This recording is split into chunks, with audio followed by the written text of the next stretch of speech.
The Knights of Ren are a mysterious dark side cult that we first briefly glimpsed in The Force Awakens during Rey's Force-Spec vision. Kylo Ren is the dark side master of the Knights of Ren, as they obey his every order. We learned recently, thanks to the Rise of Skywalker information, that the Knights of Ren are one of the most elite fighting groups in the entire Star Wars galaxy. Originally, there were theories about the Knights of Ren explaining that they may in fact have been Luke Skywalker's fallen Jedi students that followed Ben Solo into exile after he became Kylo Ren. However, this is not actually true, as we learn the true fate of Luke Skywalker's fallen student. In the Rise of Kylo Ren comic book, we will be getting the full origin from Ben Solo to the transformation of Kylo Ren, his dark side alter ego, as well as the origins of the Knights of Ren. Recently though, StarWars.com actually interviewed the writer of The Rise of Skywalker, and he revealed several massive details about Ben Solo's fall to the dark side of the Force, as well as the mysterious Knights, and dropped one of the biggest confirmation about the Knights of Ren that we will ever get: the fact that the Knights of Ren can actually use the Force. And based on the definition that the writer gives us for the Knights of Ren, they fall directly under the mantra of a Dark Jedi, being some of the few Dark Jedi to appear in Star Wars, especially past the point of Return of the Jedi, as this is something that's exceptionally rare, although we have seen Dark Jedi in the past before, such as Asajj Ventress, with the most recent Dark Jedi to appear in Star Wars canon being Terran Malicos from Jedi Fallen Order, the Dark Jedi that actually took over the planet of Dathomir. To be clear though, to be a Dark Jedi, one does not need to formally be a follower of the Jedi Order. In fact, Dark Jedi is a term frequently used to describe dark side wielders that do not belong to the religion of the Sith, or the ideology of the Sith, as the Sith describe Dark Jedi as being on a smaller scale than themselves, with smaller ambitions. This is a massive revelation though that the Knights of Ren can actually use the Force, with this being the direct exact quote. They can all use the Force, the dark side of the Force, to varying degrees. They're not as powerful as a Jedi or a Sith, but they use it when they fight. They have some sort of a code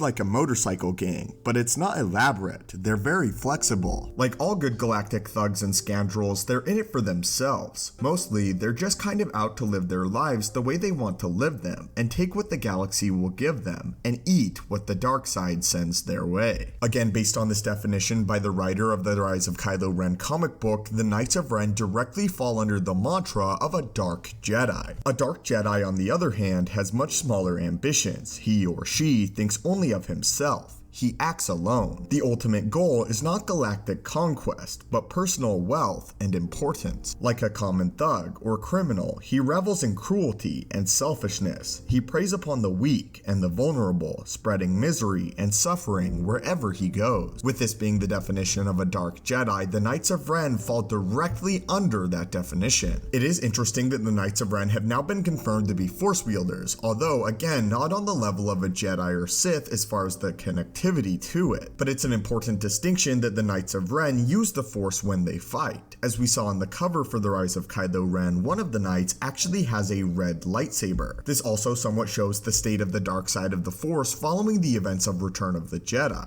and how there are actually other dark side cults out there besides simply the Order of the Sith, and a place where those less powerful in the Force than a Sith or a Jedi can go. I'm sure the Knights of Ren have experienced power in the dark side of the Force and thus seek out that power, just on a much smaller level than an individual like Vader or Sidious would. The Star Wars canon has introduced this idea that some people can tap into the Force more efficiently than others while still not being Jedi or Sith, such as Chirrut in Rogue One. And really, it's explained that anyone in Star Wars canon can feel the flowing of the Force, just though, of course, that there are varying degrees of their connectivity to it. The term Dark Jedi was a collective and a vague name of dark side practitioners that used Force powers and a lightsaber, but were not always members of a certain organization, whereas the term Sith referred to a definitive heritage or ideology. Some Dark Jedi were allied to the Sith or other organizations, while others were loners, because they were notoriously dangerous, unstable, and treacherous. Dark Jedi seldom formed well-organized groups on their own in order to expand their following or reinforce their strength. However, they did organize on occasion, making them far more powerful as a unit. Dark Jedi seemingly only used their powers for personal gain, mostly becoming mercenaries or assassins. The Sith, however, was an order that followed a code and studied their history, studied their own skills and techniques, and possessed secrets like Sith alchemy and midichlorian manipulation, while Dark Jedi, on the other hand, seemed to solely focus on more combative ways of using the dark side. We know that the Knights of Ren existed before Kylo Ren fell to the dark side of the Force. However, we do not know a lot about their origins. However, some have speculated that they have stemmed from the group the Acolytes of the Beyond, a dark side cult that emerged just after the deaths of Darth Vader and Palpatine, before the Empire ever officially fell. The Acolytes of the Beyond were a group of dark side fanatics who existed during the era of the Galactic Civil War. After the death of Darth Vader during the Battle of Endor, the Acolytes of the Beyond purchased what they believed was the fallen Dark Lord of the Sith's lightsaber, intending to return the lightsaber to Vader by destroying it in death. 2 months after purchasing the lightsaber, the Acolytes staged a revolution on Corinth City on Corellia prior to the Battle of Jakku, the battle that would mark the official end of the Galactic Civil War and the official disbandment of the Empire. Acolyte cells throughout the galaxy launched a series of coordinated attacks against the New Republic enclaves and outposts on various worlds. This is a brief description on the Acolytes of the Beyond and their beliefs in the dark side of the Force, as well as if they can actually use it. I'm basically getting at the idea that the Acolytes of the Beyond may have transformed into the Knights of Ren, as we're also aware that the Acolytes of the Beyond began wearing masks of their own, as we know is a staple for the Knights. I draw this very important connection as it was revealed that the Knights of Ren, quote, feed on what the dark side of the Force gives them, and the Acolytes are actually known for hunting down dark side and Sith artifacts. As are all living things, all are caught up in the river of power that is the Force, trapped in its currents. Only those who wield the dark side of the Force are capable of changing those currents. They are river breakers. They do not surrender to fate. They are its foes. The Acolytes of the Beyond called themselves Shadows. These Shadows regarded the Sith as river breakers who did not succumb to fate. The Acolytes worshipped the fallen Sith, who had gone beyond the veil. Many Acolytes also received dreams from these fallen Sith. The Acolytes were led by masters such as Yupe Tashu, who communicated with fallen Sith specters through the ethereal plane. They also revered various Sith artifacts including lightsabers and helmets, since they were not imbued with the full power of the dark side. While Acolytes initially stole lightsabers in order to sacrifice the Sith beyond, they began to keep ancient weapons following the rise of the New Republic. As Sith devotees, the Acolytes opposed the New Order brought upon by the New Republic. During the stage of the Galactic Civil War, the Acolytes embarked on a campaign of armed resistance against the newly formed government. 1 year after the Battle of Endor, the Acolytes of the Beyond had developed into a network of cells across the galaxy. They were led by several masters, including Darth Sidious's former advisor, Yupe Tashu, who worshipped the fallen Sith Lord in death. Prior to this, the Acolytes of the Beyond would form a distinctive fascination with Sith masks, including the mask of the ancient Sith Lord Visore, who one of the Acolytes of the Beyond named Kazaa demanded to wear. When another member of the Acolytes named Remy demanded the mask for himself, Tashu chastened him and handed the lightsaber as well as the mask to Kizza. During the attack on the New Republic outpost, the Acolytes brandished various weapons including clubs, machine shop blades, and chop axes. Kizza was possessed by the dark side presence inside her mask. When Remy tried to reclaim his lightsaber, Kizza killed him. I believe that the Knight of Ren actually wielding the lightsaber in the Rise of Kylo Ren comic book is Kizza, and that she is still wearing the ancient mask of the Sith Lord as well as wielding his lightsaber. We will learn more about the Knights of Ren though just a few days before the release of The Rise of Skywalker, but their origins are coming together, with again the revelation that they actually used the dark side of the Force being the biggest reveal that we've ever had for the dark side cult, and that they actually wield the Force in battle along with clubs, and then one of them again even wielding a lightsaber. I think it's clear now that the Acolytes of the Beyond and the Knights of Ren are one and the same. Anyway though, my friends, what are your thoughts on this information dump on the Knights of Ren and the fact that they actually are capable of wielding the Force? Are you excited for the Rise of Kylo Ren and the Knights of Ren to appear in the Rise of Skywalker as well? As always, my friends, thank you so much for the continued support on the channel. May the Force be with you and have a great day.